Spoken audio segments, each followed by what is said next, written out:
All right, so welcome back to the second part of my watercolor painting demonstration.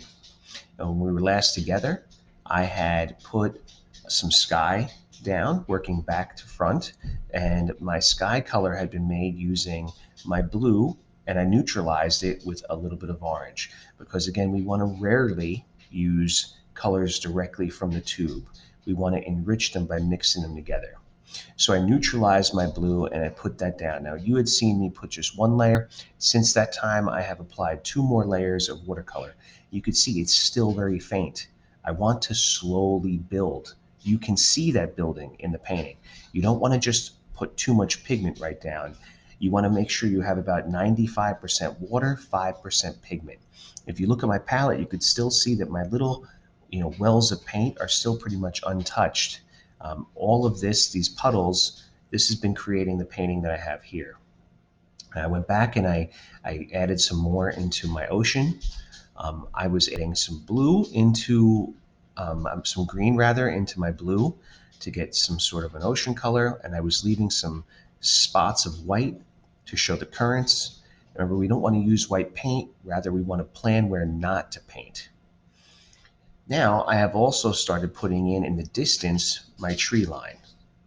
I wanted to have a cool green, so I added some more blue into my green because cool colors recede, and I wanted to make sure that this was feeling like it was pushed back. I also added a little bit of yellow ochre because I wanted to have some hints of light into it.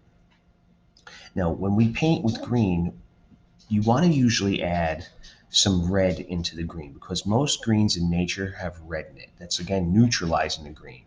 Now here I have on my palette, I have a yellow ochre based green where it's mostly yellow ochre with a little bit of my Viridian U put into it. Now here we have some Viridian with some alizarin crimson and some cadmium red. And you should have these colors as well. And then I have my darker green. My darker green, I have more alizarin crimson in there. And I've also added a little bit of my blue into here. So I got a darker green. I'm going to start laying out, even though I like to paint back to front, because it's such a dominant part of my painting, I'm going to start layering and laying out my leaves. Okay? So I'm going to, again, you can see how light and fluid it is. And I'm going to paint using the drip. I don't want to push too hard on the paper. Watercolor paper has a beautiful thing called a tooth. That's that texture.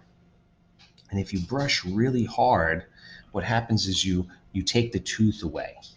Right? You brush the tooth away. So we want to instead just take this little drip. I'm going to push this little drip around. And I am going to start layering this darker green into some of my leaves. I don't want to do them all. I don't want to do them all the same color. All right. Again, later on, I will probably enrich these colors. I will add layers of other paint on top of sections, and I'm going to want to make them deeper. You don't want to just add too much pigment right away.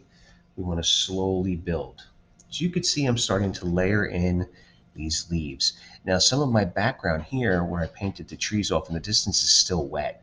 So I want to make sure I don't actually go near that because that's going to do a wet on wet method and it'll alter the color. I might do that later, but not right now. Right now, I'm just putting in some of the leaves. When it dries, it should look a little bit lighter than when it does right now. And you could see, if you're up close in the painting, you could actually see that the water's raised up. You could see that drip that's on there.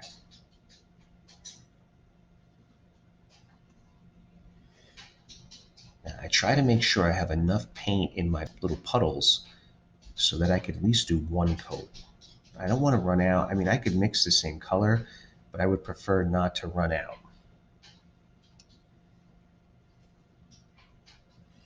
Now, some leaves are going to be angled a different way, so some will be lighter and some will be darker. So I'm going to use this other puddle here to do some leaves in a moment.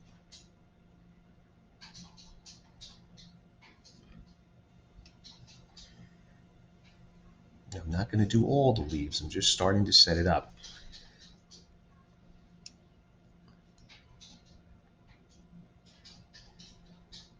Just a placeholder.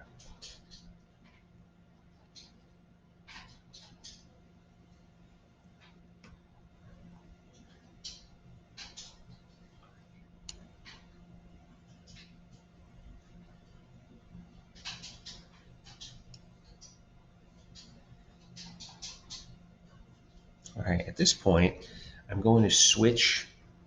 I'm going to clean my brush a little bit, and I'm going to switch to this other green here. This was the green that I pretty much used for my background.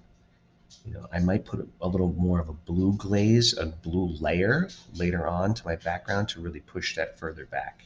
And what I could do is I could use the same kind of sky color, and I could go right over this tree line with that sky color, and that's really going to make it feel more pushed and a part of the atmosphere, going to be more of the atmosphere of the sky in it. So now I'm putting this other green in some of these leaves, trying not to touch at the moment while it's wet. I don't want these to touch yet. I might have them touch later, but right now I'm leaving just a little halo around these leaves so they don't touch each other.